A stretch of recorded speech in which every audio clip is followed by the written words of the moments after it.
Further debate? I recognize the member from Scarborough-Guildwood. Thank you, Madam Speaker. And of course, it's always my honour to rise on behalf of the people of Scarborough-Guildwood.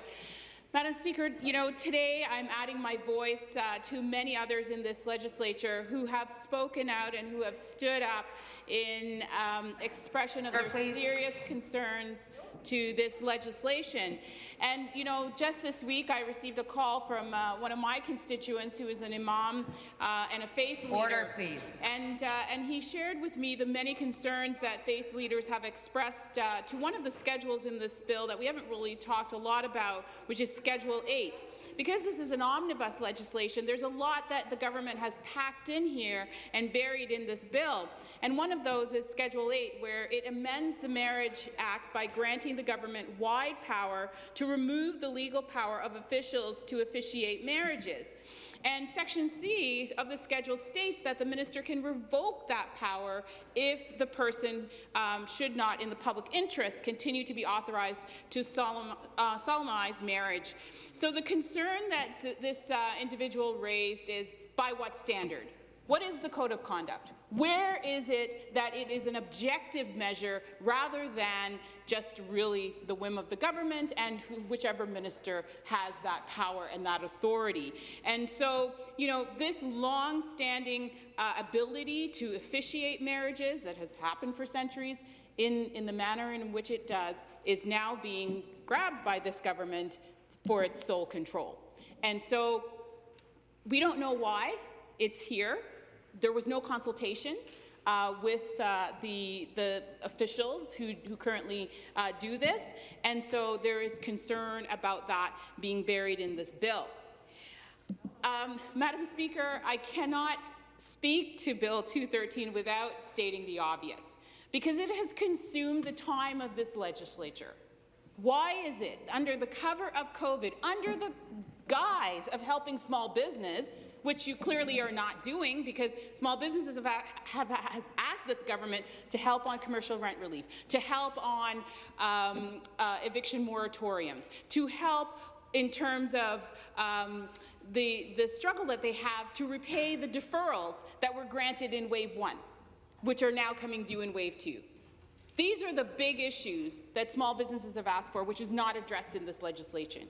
But what is addressed is granting degrees to a private institution that its leader is known to make statements that goes against Ontario Human Rights Code and the Canada Charter of Rights and Freedom.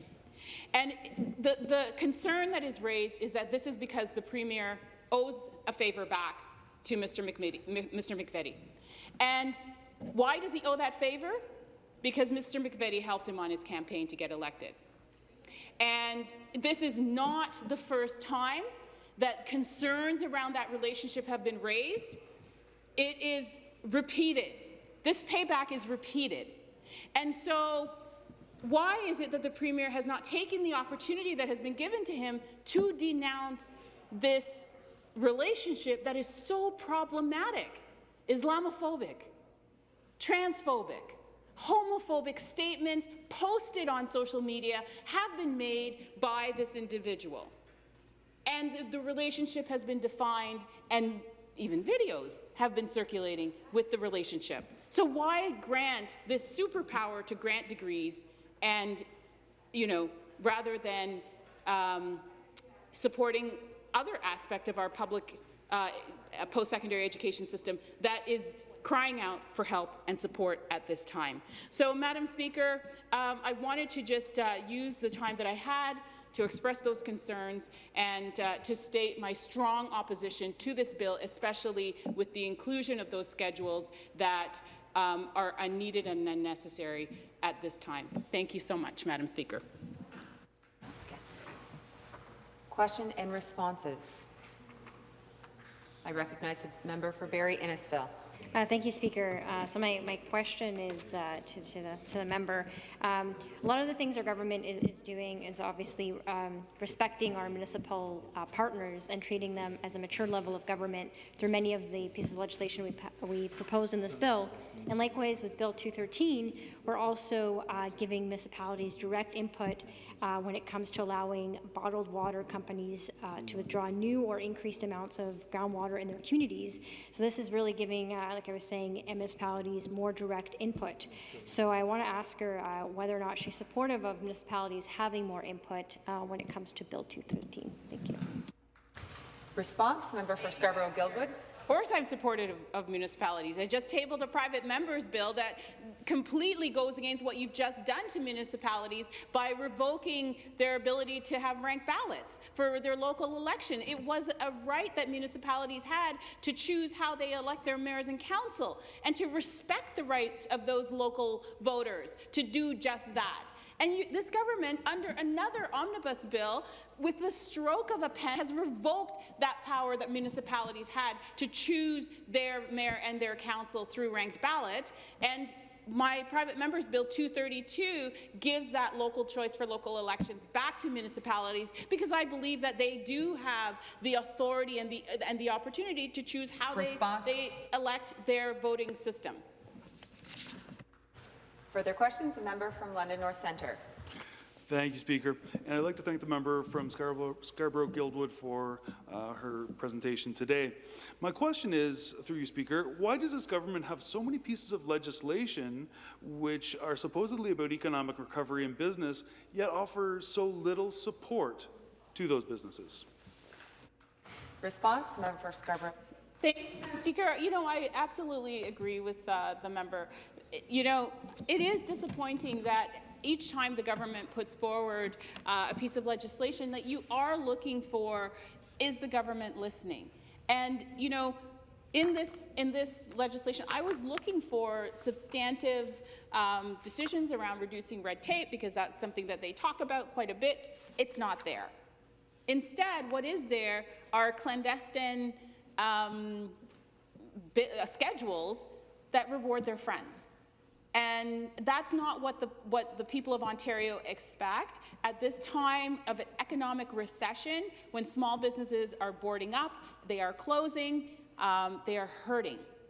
You know, I've spoken to small businesses in my community who said, I don't know if I can survive the second wave. And there's no help from this government. Further questions?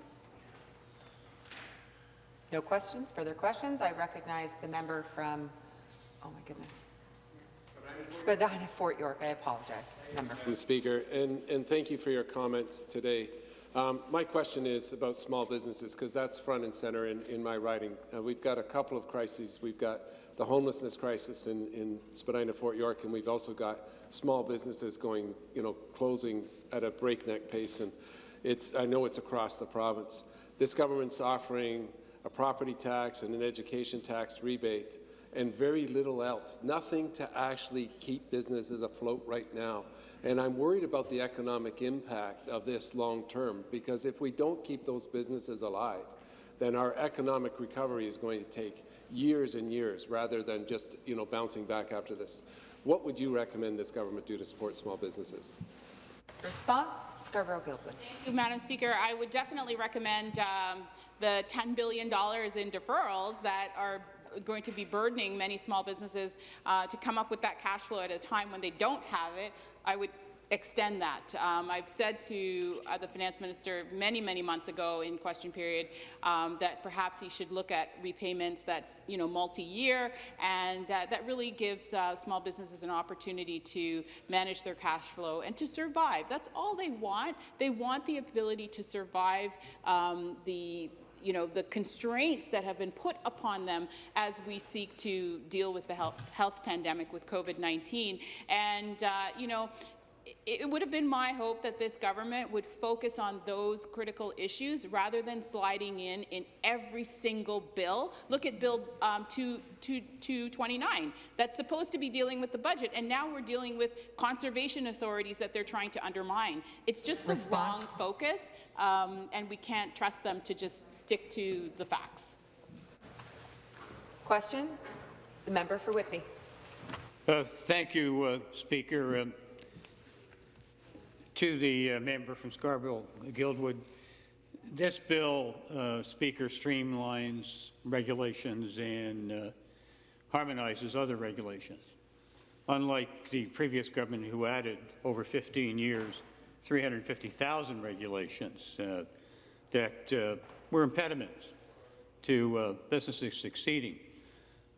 Can the member talk a little bit specifically about whether she supports simplifying and harmonizing regulations in order for small businesses here in Ontario, but particularly in her riding, to succeed? Thank you. Response, member for Scarborough-Guildwood. Thank you, Madam Speaker. And of course, I support simplifying and reducing burdens on small business. I'm a former small business owner myself, and it's very important. You want small businesses to put all their time and all their energy into serving their customers, working with their employees and their suppliers, and doing the great work that they do as small businesses. I don't really see how this is going to address the main concerns of small businesses because the government is preoccupied in rewarding their friends and granting a private college the opportunity to grant and give degrees. There are many individuals. I was speaking with students today from the College Student Alliance. They are flabbergasted. They cannot understand why this is a priority when there are so many needs in the post-secondary sector, and this is what the government chooses to do.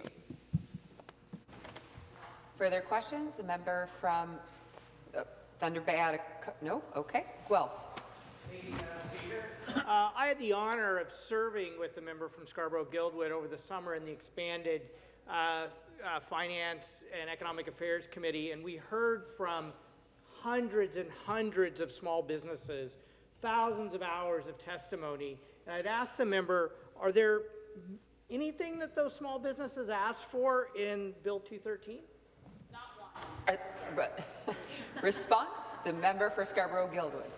Madam Speaker, the member from Guelph is absolutely right. We heard hundreds of hours of testimony from small businesses from the north, from rural, from our large urban centres, from main streets, in every single part of this province.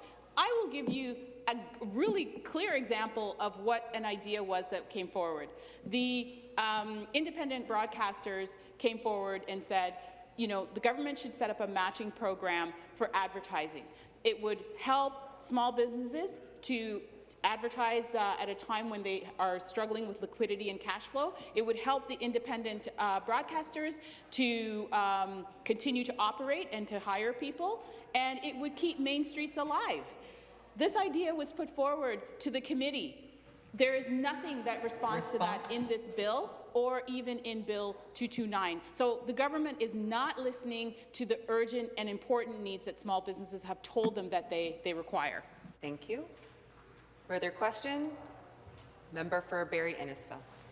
Thank you. And my question to the member opposite is, this past summer we both sat on the Standing Committee on Finance, heard from a lot of witness testimony, and much of what businesses had been asking for quite some time is reflected in this bill.